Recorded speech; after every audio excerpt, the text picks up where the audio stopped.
Bienvenidos sean todos a este viaje visual a través de los caminos de la política, el comercio y la cooperación internacional. Nosotros somos estudiantes del Instituto Politécnico Nacional y este video es realizado con fines educativos. En este episodio nos sumergiremos en los procesos electorales de México, Estados Unidos y Canadá, tres naciones cuyas decisiones políticas no solo dan forma a sus destinos internos, sino que también tejen la compleja red del tratado entre México, Estados Unidos y Canadá, también conocido como TEMEC. Nos acompañan nuestras compañeras Daniela Ramírez, quien nos explicará los procesos electorales mexicanos, nuestra compañera Jessica Barragán, que nos detallará los procesos electorales en Estados Unidos, y nuestra compañera Karina Morales, quien nos expondrá los procesos electorales de Canadá. En el entramado de las relaciones internacionales y el comercio global, los procesos electorales desempeñan un papel crucial al moldear las políticas y las alianzas de naciones soberanas. En este contexto, las tres naciones con economías interdependientes han sido escenario de procesos electorales determinantes que influyen directamente en el tratado. Comenzamos contigo, Daniela. Hola, ¿qué tal? Yo soy Carla Daniela Ramírez Alba y el día de hoy yo les hablaré sobre el proceso electoral en México. En primera instancia, recordemos que estas elecciones se celebran cada 6 años. Es importante saber que el proceso electoral en México es un procedimiento muy complejo que consta de varias etapas. Como primera etapa tenemos la conformación de autoridades electorales, el cual está encargado por el Instituto Nacional Electoral, el cual es un organismo público independiente en sus decisiones y funcionamiento, encargado principalmente de organizar las elecciones federales y locales, estas últimas en coordinación con las autoridades electorales de las entidades federativas. También tenemos a los organismos públicos locales electorales, los cuales coordinan las elecciones locales en cada estado. Como etapa 2 tenemos la convocatoria y registro.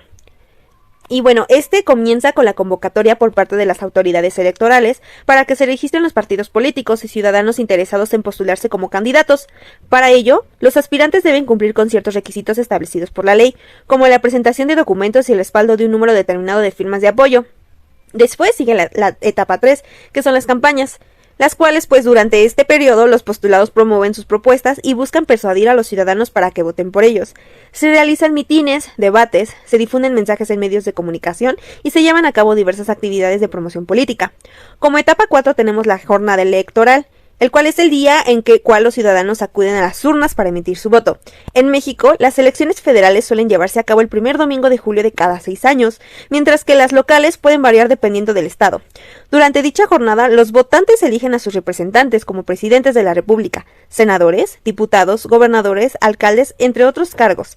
Posteriormente sigue el cómputo de votos, que una vez finalizada la votación se procede al cómputo de votos. Este es un proceso que es llevado a cabo por funcionarios de casillas y representantes de los partidos políticos, quienes cuentan los votos emitidos en cada una y registran los resultados en las actas correspondientes.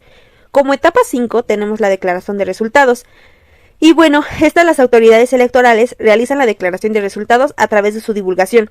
Se verifica que estos sean conscientes, consistentes, y días o semanas más tarde se realizan la reasignación de cargos a los candidatos ganadores, de acuerdo con los votos obtenidos. Como conclusión a las elecciones de México, tenemos que las elecciones son esenciales para fortalecer la democracia en México y permitir que los ciudadanos ejerzan su derecho al voto de manera libre y equitativa. Muchas gracias, esto sería todo de mi parte. Continuamos con Estados Unidos. Continuamos contigo, Jessica. Ahora hablaremos del sistema electoral estadounidense y de la importancia tanto de las elecciones presidenciales como las legislativas. En Estados Unidos, las elecciones legislativas se realizan cada 2 años, las elecciones estatales y locales ocurren cada año, y las elecciones presidenciales cada 4 años. Elecciones legislativas. Las elecciones legislativas se celebran cada 2 años. En ellas, los votantes eligen a 1/3 de los senadores y a todos los miembros de la Cámara de Representantes. Las elecciones a mitad del mandato o midterm election se celebran justo en medio de 2 elecciones presidenciales. Las elecciones legislativas más recientes fueron en noviembre del 2022. Es importante decir que estas elecciones son muy relevantes, ya que determinará si el Partido Demócrata o el Republicano será el que controle cada una de las cámaras del Congreso durante los 2 años posteriores. La Cámara de Representantes. Los miembros de la Cámara de Representantes de Estados Unidos cumplen mandatos de 2 años. Podemos decir que 435 miembros de la Cámara de Representantes son elegidos tanto en años de elecciones de mitad del mandato como en las elecciones presidenciales. Elecciones presidenciales. Las elecciones para presidente de Estados Unidos se realizan cada 4 años. El sistema de elección presidencial de Estados Unidos es indirecto, es decir, los ciudadanos no eligen directamente al candidato a presidente. Candidatos a la presidencia. Los partidos políticos principales anuncian a sus candidatos a la presidencia y a la vicepresidencia durante la convención nacional de su partido. Dato interesante. Dependiendo del lugar de residencia de los ciudadanos, el periodo de votación puede ampliarse para incluir el voto ausente, el voto por correo y el voto por anticipado. Colegio electoral. El colegio electoral decide quiénes serán elegidos presidentes y vicepresidentes de Estados Unidos. Los ganadores son determinados por el voto de los electores, quienes son parte de este proceso. Colegio electoral. Pero se preguntarán, ¿quiénes son los electores? Bueno, cada estado tiene tanto electores como miembros en el Congreso. Hay 538 electores en total. Los partidos políticos de cada estado eligen su propia lista de posibles electores. Aunque la Constitución no exige que los electores voten por el candidato elegido por el voto popular de su estado, algunos estados sí lo hacen. Los electores que votan por otra persona pueden ser multados, descalificados y reemplazados por un elector sustituto. Pero, ¿qué pasa si ningún candidato gana la mayoría de los votos electorales? Si ningún candidato recibe la mayoría de los votos electorales, la votación presidencial queda a cargo de la Cámara de Representantes. Adelante, Karina. Hola, mi nombre es Karina Morales García y yo les voy a hablar del proceso electoral en Canadá. La forma de gobierno de Canadá se deriva de su estatus como ex colonia del Imperio Británico. Canadá es una monarquía parlamentaria constitucional, regida por los principios de la Ley Constitucional de 1982. El país se divide entre el gobierno central y el federal, en poderes diferentes. Poder ejecutivo. El jefe de Estado es el monarca del Reino Unido, que es representado a su vez en Canadá por un gobernador general y en cada provincia por un gobernador provincial. Sin embargo, el gobierno efectivo es responsabilidad del primer ministro y su gabinete. Poder legislativo. Es responsabilidad del Parlamento, que está conformado por el monarca y 2 cámaras. Cámara Alta. También conocido como Senado, está integrado por 104 miembros designados por el gobernador general, tras consultar con el primer ministro. Tiene la facultad de legislar en cualquier tema, menos en gasto público y la imposición de impuestos, así como de enmendar, aprobar o rechazar cualquier legislación que se ponga a su consideración. Para la conformación del Senado se consideran 4 divisiones en Canadá, las cuales deberán estar igualmente representadas. Ontario, 24 senadores. Quebec, 24 senadores. Las provincias marítimas repartidas con 10 senadores en representación de Nueva Escocia, 10 senadores en Nueva Brunswick y 4 senadores en representación de la isla del Príncipe Eduardo. Las provincias occidentales con 6 senadores por parte de Manitoba, 6 representantes por Columbia Británica, 6 senadores en representación de Saskatchewan y 6 por parte de Alberta. Además, Terranova contará con una representación de 6 miembros en el Senado, y el territorio de Yukon, los territorios del noreste y Nunavut contarán con un representante cada uno. Cámara Baja.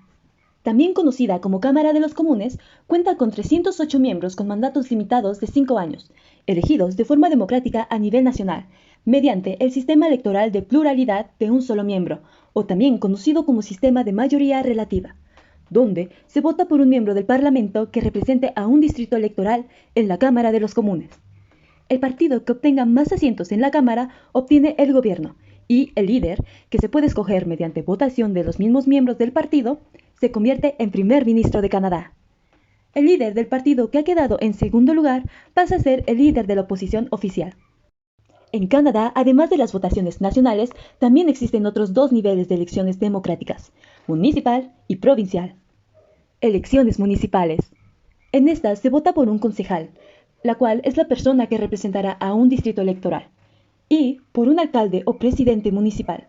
Las personas que son candidatas a las votaciones municipales no representan a ningún partido político. Elecciones provinciales. Se vota por un miembro de la Asamblea Legislativa para que represente a un distrito electoral. Los candidatos para estas elecciones sí están afiliados a un partido político, y el líder del partido con mayor número de votos se vuelve premier de la provincia.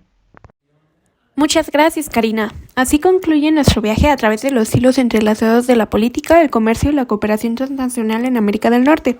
Hemos explorado las complejidades de los procesos electorales en México, Estados Unidos y Canadá, descubriendo cómo las decisiones de los ciudadanos resonaron en las salas de negociación y los acuerdos comerciales. Se han relevado perspectivas esenciales sobre la dinámica política y económica en América del Norte. Más allá de las fronteras culturales, políticas y geográficas, la cooperación es posible.